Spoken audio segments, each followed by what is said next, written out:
ನಮಸ್ಕಾರ. ಚಿಕ್ಕ ಚಿಕ್ಕ ವಯಸ್ಸುಗಳಿಗೆ ಶುಗರ್ ಬರ್ತದೆ, ಚಿಕ್ಕ ಚಿಕ್ಕ ವಯಸ್ಸುಗಳಿಗೆ ಕ್ಯಾನ್ಸರ್ಸ್ ಬರ್ತದೆ. ಯಾಕೆ ಅಂತಂದರೆ ನಮ್ಮ ಲೈಫ್ ಸ್ಟೈಲ್ ಆ ಥರ ಇದೆ. 1990, 1970 ಇದು ಬರಗಾಲ.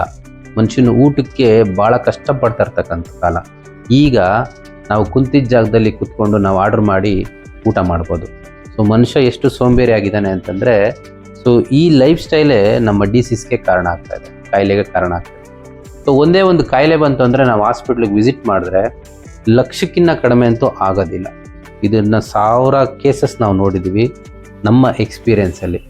ಹಾಗಾಗಿ ನಿಮ್ಮ ಫ್ಯಾಮಿಲಿಗೆ ನೀವು ಒಂದು ಹೆಲ್ತ್ ಇನ್ಶೂರೆನ್ಸ್ ಮಾಡಿಕೊಂಡ್ರೆ ಹಾಸ್ಪಿಟಲ್ ಬಿಲ್ಸ್ ಏನೇ ಬರ್ಬೋದು, ನಿಮ್ಮ ಬ್ಲಡ್ ಟೆಸ್ಟ್, ಎಕ್ಸ್ರೇ, MRI, ಮತ್ತು room ambulance charges, room rent, ICU charges, surgery cost, ಹಾಸ್ಪಿಟ್ಲದ್ದು ಡಾಕ್ಟ್ರು ಕನ್ಸಲ್ಟೇಷನ್ ಫೀಸ್, ನರ್ಸ್ದು, ಸೊ ಟೋಟಲ್ ನಿಮ್ಮದು ಮೆಡಿಕೇಷನ್ಸ್ ಬಿಲ್ಸ್ ಏನಿದೆ ಇದನ್ನು ನೀವು ಹೆಲ್ತ್ ಇನ್ಶೂರೆನ್ಸ್ನ ನೀವು ಕ್ಲೇಮ್ ಮಾಡ್ಬೋದು. ಸೊ ಕೆಳಗಡೆ ಬರ್ತಾ ಇರ್ತಕ್ಕಂಥ ನಂಬರ್ಗೆ ನೀವು ನಿಮ್ಮ ಫ್ಯಾಮಿಲಿಯ ಏಜು ಮತ್ತು ನಿಮ್ಮ ಏಜ್ ಕಳಿಸ್ಕೊಡಿ. ನಾನು ನಿಮಗೆ ಪ್ರೀಮಿಯಮ್ ಕಳಿಸ್ಕೊಡ್ತೀನಿ. ವರ್ಷಕ್ಕೆ 10,000 ಇಂದ 20,000 ರೂಪಾಯಿ ಆಗ್ಬೋದು. ನೀವು ಅದನ್ನು 12 ತಿಂಗಳಿಗೆ ಡಿವೈಡ್ ಬೈ ಮಾಡಿದ್ರೆ 1,000 2,000 ಬರುತ್ತೆ. ಅದನ್ನು ಎಲ್ಲಿ ಬೇಕಾದ್ರೂ ನೀವು ಖರ್ಚು ಮಾಡ್ಬೋದು. ಸೊ ಒಂದು ಹಾಸ್ಪಿಟ್ಲ್ ಬಿಲ್, ಒಂದೇ ಒಂದು ಹಾಸ್ಪಿಟ್ಲ್ ಬಿಲ್ಲು ನೀವು ನಿಮ್ಮ ಮಕ್ಕಳಿಗಾಗಲಿ ಇಲ್ಲ ಅಂತ ನಿಮ್ಮ ಭವಿಷ್ಯಕ್ಕೆ ಎತ್ತಿಟ್ಟಿರ್ತಕ್ಕಂಥ ಒಂದು ಸೇವಿಂಗ್ಸ್ನ ಹಾಳು ಮಾಡುತ್ತೆ. ಸೊ ಹಾಗಾಗಿ ನನ್ನ ನಂಬರ್ಗೆ ನೀವು ಡೀಟೇಲ್ಸ್ ಕಳಿಸ್ಕೊಡಿ.